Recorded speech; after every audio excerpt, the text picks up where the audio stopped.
आज का हमारा विषय है संचार का अर्थ, परिभाषा एवं संचार के तत्व। संचार का अर्थ है संदेशों का आदान प्रदान।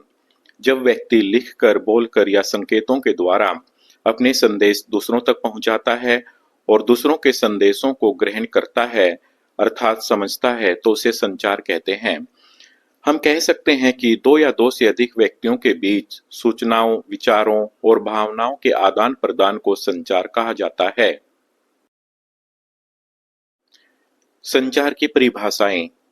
कीथ डेविस के अनुसार संचार एक व्यक्ति से दूसरे व्यक्ति तक जानकारी और समझ पहुंचाने की प्रक्रिया है। विल्बर श्रेम के अनुसार संचार अनुभवों की साझेदारी है। संचार के तत्व। संचार का पहला तत्व है स्रोत या संचारक। जब कोई व्यक्ति अपनी कोई बात, विचार, भावना या संदेश किसी तक पहुंचाना चाहता है, तो संचार प्रक्रिया की शुरुआत होती है। जो व्यक्ति संचार प्रक्रिया को शुरू करता है, उसे ही स्रोत या संचारक कहते हैं। संचार प्रक्रिया का दूसरा तत्व संदेश होता है। संचारक को अपनी जो बात या विचार प्रकट करना होता है, उसे ही संदेश कहते हैं।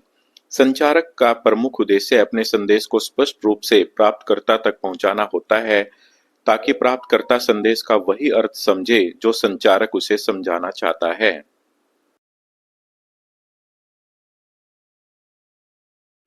माध्यम। विचारों का आदान प्रदान करने के लिए किसी न किसी माध्यम की आवश्यकता होती है। जैसे व्यक्ति आमने सामने बैठे हैं तो बोलकर, यानी केवल ध्वनि तरंगों के माध्यम से या संकेतों के द्वारा अपने संदेश को एक दूसरे तक पहुंचा सकते हैं। यदि किसी दूर बैठे व्यक्ति तक संदेश पहुंचाना हो तो किसी लिखित माध्यम या टेलीफोन आदि का सहारा लेना पड़ेगा। जनसंचार में संदेश या सूचनाओं को लोगों तक पहुंचाने के लिए समाचार पत्र, रेडियो, दूरदर्शन एवं इंटरनेट इत्यादि की सहायता ली जाती है। प्राप्तकर्ता। संदेश को प्राप्त या ग्रहण करने वाले को प्राप्तकर्ता कहते हैं।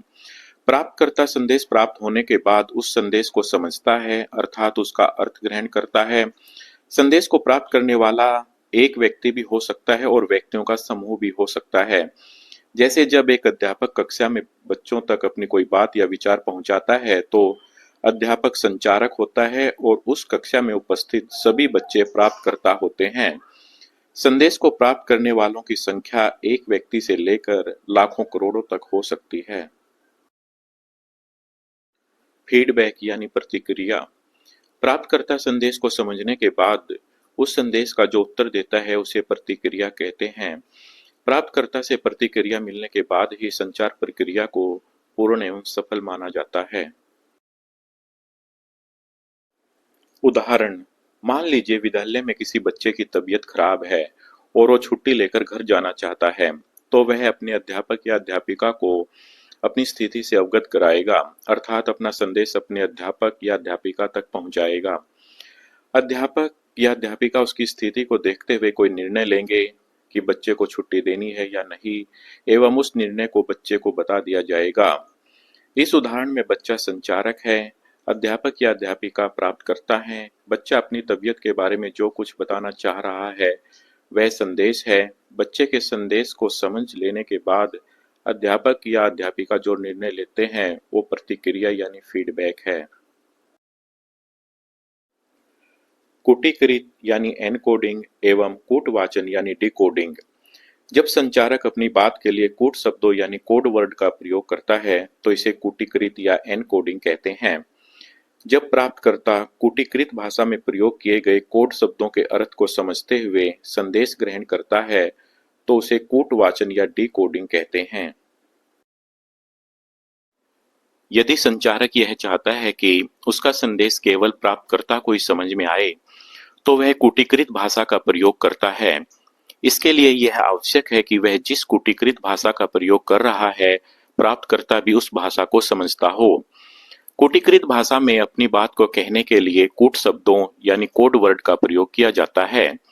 जैसे, यदि कल के लिए 5, दिल्ली के लिए भी, चलना के लिए 2 और है के लिए सी कोड वर्ड निश्चित कर दिए जाएं, तो कल दिल्ली चलना है वाक्य को कूटीकृत भाषा में इस प्रकार लिखेंगे 5 बी 2 सी। संचार के कुछ सहायक एवं बाधक तत्व होते हैं, जैसे स्वास्थ्य। यदि संचारक और प्राप्तकर्ता दोनों पूरी तरह स्वस्थ हैं तो संचार अच्छा होगा, लेकिन यदि दोनों या दोनों में से कोई एक अस्वस्थ है तो संचार प्रक्रिया में बाधा उत्पन्न होगी। शोर।